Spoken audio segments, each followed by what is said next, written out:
Magandang araw mga kajak. So ito ay EcoSport 25,000 kilometers pala na takbo, pero hindi na maganda yung shifting niya. I-check natin yung loob niya kasi ang advice lang natin sa kanya ay cleaning ng automatic transmission. So bababa natin. Ayan, malaking bagay pag meron tayong ganito mga kajak. Dali natin ibaba, meron naman yung sabitan yan eh. Ayun. Okay. Mga kajak, babaklasin natin yung dual clutch para masilip natin kung gaano karumi, kung bakit meron siyang dragging. So, ayan mga kajak, oh, yung dumi, kaya nagda-dragging. So, maglilinis tayo. Ayan, oh, grabe yung dumi, oh. Grabe. Ayan, galing yan dyan sa clutch. So, linis lang tayo. Hugas-hugas, sas babalik din natin lahat. So, ayan, bugan pa natin, oh. Yun, grabe. Oh. Lako.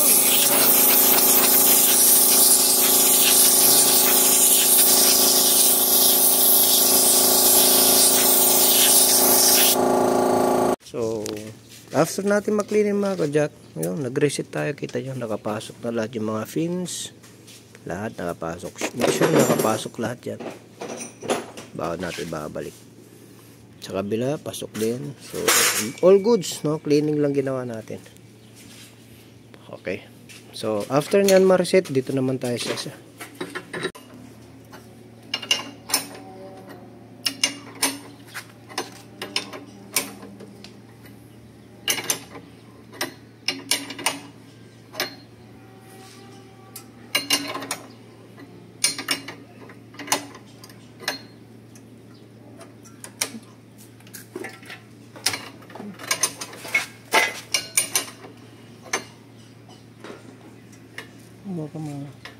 Baka mo. Dito ka sa kabila. Baka mo ito kalay isa.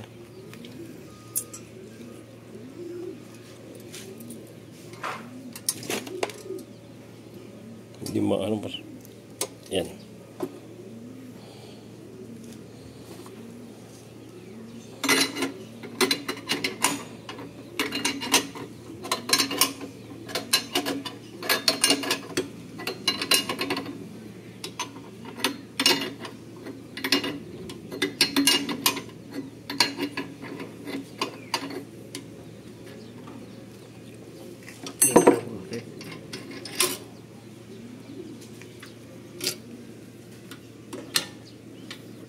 Bitaw ka na?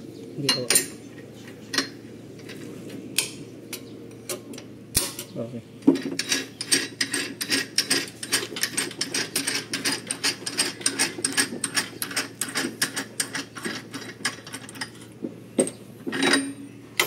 Okay, reset na lahat mga kajak. So, okay na.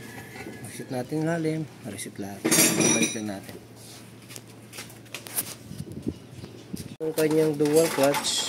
Ito naman, mga shift port na nililinis natin. Kita nyo, dumi.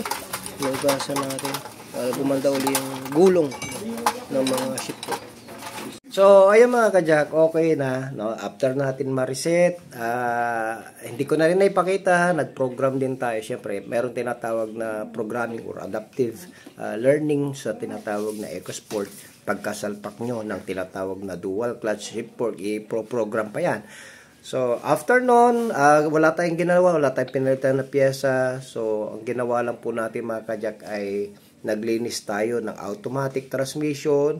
Kasi, like lagi kong sinasabi mga kajak na walang lalabasan yung mga alikabok na nakita nyo. Walang lalabasan yung mga pulbos na nakukuha sa dual clutch o yung tinatawag na clutch disc. So walang lalabasan yan, paikot-ikot diyan sa bill housing na yan, no, ng ating tinatawag na transmission. So anyway, so kung tatanungin niyo ako na need ba na ipa-cleaning yung automatic transmission ng EcoSport, opo, need po yan. Especially kung ito 25,000 lang to ha, 25,000 kilometers pa lang nilinis natin at napakasariwa pa na shift port at saka yung dual clutch. So all we have to do ay talagang maglinis tayo para sa ganun ay tumagal pa lalo. Abutin siya ng 120,000, 150,000 kilometers, sulit na yan. Kasi dual clutch yan, talagang wear and tear yan, parang manual transmission. no, napupudpud ang clutch disc. So anyway mga ka-jack, wala tayong ginalaw, wala tayong pinalitan, o wala tayong palang pinalitan na anumang parts. Naglinis lang tayo, binaba natin ang transmission, nag-reset tayo, na-reset yung tinatawag na dual clutch kasi nare-reset naman yan pag bata pa yung sasakyan. Ito 25,000 kilometers pa lang. So kung meron kayong EcoSport 25,000 kilometers or tinatawag na 50,000 kilometers, ipa-cleaning nyo na yan. Para sa ganun, lalong tumagal yung ating automatic transmission, abutin pa na matagal, pati yung ating shift fork hindi masisira.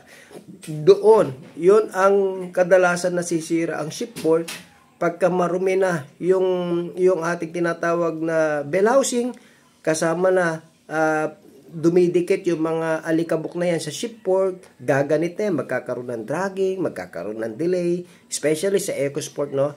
Tapos darating ang araw na ayaw na talaga umabante. No, mas malala na yung kanyang dragging, talagang kakadyot-kadyot na. Kasi nga, hindi na po bumabalik yung kanyang roller. Yung tinatawag na shift fork, hindi na nagbabalik na maayos. Dahil yan, ang kadahilanan yan ay marumi ang ating automatic transmission.